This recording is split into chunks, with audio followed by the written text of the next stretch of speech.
কয়েকজন এমপির উনি উদাহরণ দিলেন। সাতক্ষীরা রিয়াসাত আলী, মাওলানা রিয়াসাত আলী, পুলিশ ওনাকে ধরতে গেছে বিরোধী দলের খবর পেয়ে, যে ওনাই মাঠ থেকে বাড়ি আসছিলেন। জিজ্ঞাসা করছে যে এখানে মাওলানা রিয়াসাত আলী এমপি সাহেবের বাড়ি কোনটা?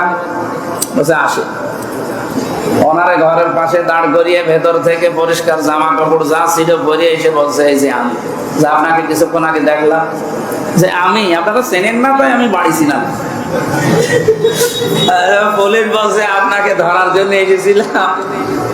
আপনাকে কি ধরবো? আপনার যে বাড়ি, এ তো সেই টিনের বাড়ি উপরে, আর নিজে দেওয়াল দেওয়া হচ্ছে যে পাতা দিয়ে।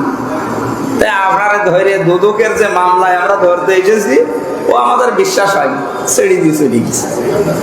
আমরা এইরকম হতে চাই। এই যে ৭৭ জন, আমরা চরমনার একজন আছে ৭৮ জন, আর একটা যেহেতু বাকি আছে শেরপুরে একটা, এটা ৭৯ জন। এই ৭৯ জন মিলে আমরা আশা করছি আগামীতে বাংলাদেশে এই যে বাকি এখনো ২০০ কতজন আছে, ওনারা ২১২ জন আছে। আমরা এই মসজিদের ভেতরে বসে বলছি ১০০% চেষ্টা চালাবো এই ৭৯ জন মিলে ওনাদেরকে তীরের মতো সোজা করে রাখবো। যদি এদিক ওদিক করে আমরা চেপে ধরবো ইনশাআল্লাহ, সে সংসদে হোক আর সংসদের বাইরে হোক। আমরা মধ্যম পন্থা অবলম্বন করবো। এটা হচ্ছে আল্লাহর জন্য সাক্ষী হওয়ার একটা নিয়ম। ২ নম্বরে এই যে তাকওয়া অর্জন করার জন্য ন্যায় বিচার কায়েম করা দরকার। এটা ব্যক্তি, পরিবার, সমাজ এবং রাষ্ট্রের সব জায়গায় এই ন্যায় বিচার যদি আমরা কায়েম করতে পারি, রমজানের দ্বারা যে তাকওয়া অর্জন করার জন্য তাকিদ দেওয়া হয়েছে, সেইটা এবার বাংলাদেশে কায়েম হবে।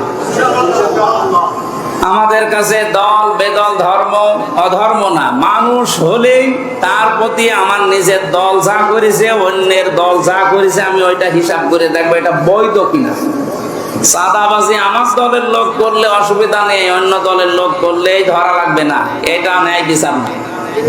আমি এমপি শুধুমাত্র ১,৮৩,০০০ ভোট পেয়েছি এদেরই না, আমার ৪.৫ লাখ ভোট সবার জন্য আমি এমপি।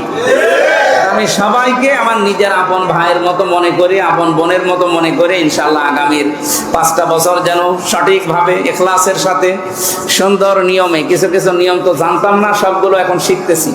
সংবিধান এবং কার্যপ্রণালী মন্ত্রণালয়ের কি কি কাজ সব আমাদেরকে ট্রেনিং এ জানিয়েছে, বই দিয়েছে। এগুলো পড়ার মাধ্যমে, যেহেতু এখন সরকারি দলের নেই, বিরোধীতে আছি, সরকারি এবং বিরোধী দলের এমপির জন্য বরাদ্দ সমান সমান, কিন্তু লাইন ঘাট করে কিছু কিছু জিনিস একটু বেশি করা যায়। আমি চেষ্টা চালাবো আমার এই ফেস ভ্যালুটা কাজে লাগিয়ে আপনাদের জন্য কিছু করা। কারণ আমার তো আর লাগবে না, আমার যা আছে আছে চলে যাবে। আমার এই ফেসটা যেহেতু আল্লাহ একটা আলাদা ভাবে বানিয়েছে, আলাদা না, এটা দেখলেই অনেকেই আছে না, ঠিক আছে। এটার জন্য আমরা বিভিন্ন জায়গায় এটা কাজে লাগিয়ে আপনাদের পেছনে আমরা এই শ্রমগুলো সামনে দিতে চাই। এই আজটার আরো বেশি শিক্ষা, আমি আরো ৩-৪টা শিক্ষা নোট করেছিলাম। আগামীতে যদি চেষ্টা করি আসবো এলাকায়, তখন বলবো ইনশাআল্লাহ। আর তাফসির মাহফিল, ওয়াজ মাহফিল মনে হয় এইরকম ঢালাভাবে আর করা যাবে না, কারণ যত কাজ দেখলাম একটা এমপির মাথার উপরে যে কত কাজ, এখন আমার মাঝে মাঝে মনে হচ্ছে এই ট্রেনিং 2 দিন নিয়ে যে মমতাজ করতো কি করে। আমার মনে হয় মমতাজ এসব কিছু জানেও না, ও খালি গান বলা ছাড়া কোনো কাজ। কিন্তু আমাদের তার গান বলার কোনো সিস্টেম নেই, আমাদের কাজ করা লাগবে, পড়া লাগবে এবং ওগুলো সব উপস্থাপন করা লাগবে। আর বিরোধী দলের সময় ফলকগুলো আরো বেশি দেওয়া হয়। ওখানে 1 মিনিট সংসদ চলছে বাংলাদেশের, 19,000 টাকা খরচ। তো সেই টাকাগুলো তো সব আপনাদের। এই টাকার মূল্যায়ন করা দরকার এবং এই টাকার যেন হক আদায় করতে পারি। আমি আমার আসন নিয়ে, আমার কুষ্টিয়া জেলা নিয়ে দেশের এবং আন্তর্জাতিক বিষয় যেগুলো আসবে সব নোট করে আপনাদের পরামর্শ নেব। এই এলাকায় যারা আছে আমার এই আসনের ভেতরে, এই জেলার ভেতরে, যেহেতু আমরা 3 জনই এই জেলায় জামাত ইসলামের এমপি, আর একজন আছে আমাদের রেজা বাচ্চু ভাই, উনি বিএনপি থেকে, ওনার সাথেও পরামর্শ করে আমরা কুষ্টিয়াকে সাজাতে চাই, দুর্নীতি মুক্ত করা হবে সব জায়গায়। আজকে সদর হাসপাতালে যেয়ে মাথা খারাপ হয়ে গেছে, এর আগেও আমি দেখেছি, কিন্তু মুখ খুলতে পারতাম না। আজকে যে রন্ধ্রে রন্ধ্রে সব অনিয়ম, এগুলো আমরা মিটাতে চাই আগামী থেকে। আপনারা সাথে থাকবেন না? এরপরে ইঞ্জিনিয়ার জাকির হোসেন সরকার ভাই, উনি আমাকে একটা আহ্বান জানিয়েছে যে এই যে বালির ট্রাকগুলোতে বালি পড়তে থাকে, ড্রাম ট্রাকে, এইটার বিষয়ে আমি যারা দায়িত্বে আছে বা এই সংক্রান্ত যারা বিষয়গুলোতে পালন করে, তাদের সাথে বসে এটা কি করে বালি একটু কম নিয়ে পানি ছিটিয়ে যেন না পড়ে, শহরটা যেন পরিষ্কার থাকে, এটার উদ্যোগ নিচ্ছে। আমি কালকে শনি রবিবারে ডিসির সাথে বসবো, এসপির সাথে, এগুলোর বিষয়ে কথা বলবো। যা আছে সমাজ, যেহেতু মাহফিল নেই আর আপনারা করতেও দেবেন না, সুতরাং এই সময়টা আমরা কাজে লাগাবো, কিন্তু সাথে থাকা লাগবে। ডাক দিলেই চলে আসবে, যখনই ডাক দেব দলমত দেখবেন না, আমি সবার এমপি হয়ে থাকতে চাই ইনশাআল্লাহ। এরপরে আরো উদ্যোগ আছে, ওগুলো দেখছি। কিছু মানুষ এরপরেও দেখছি এত কড়া ঘোষণা দেওয়ার পরেও এই ত্রিমোহনী থেকে শুনলাম যে মাইকিং করে চাঁদা বন্ধ হয়েছে।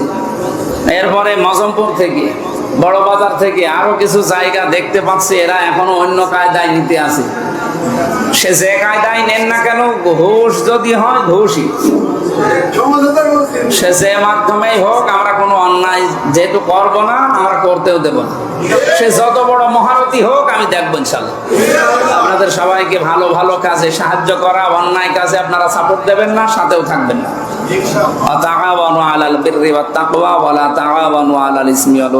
ভালো কাজে একে অন্যকে সাহায্য করো আর সহযোগিতা করো, এই আয়াতটা আমরা সবাই মেনে চলতে চাই আগামী থেকে।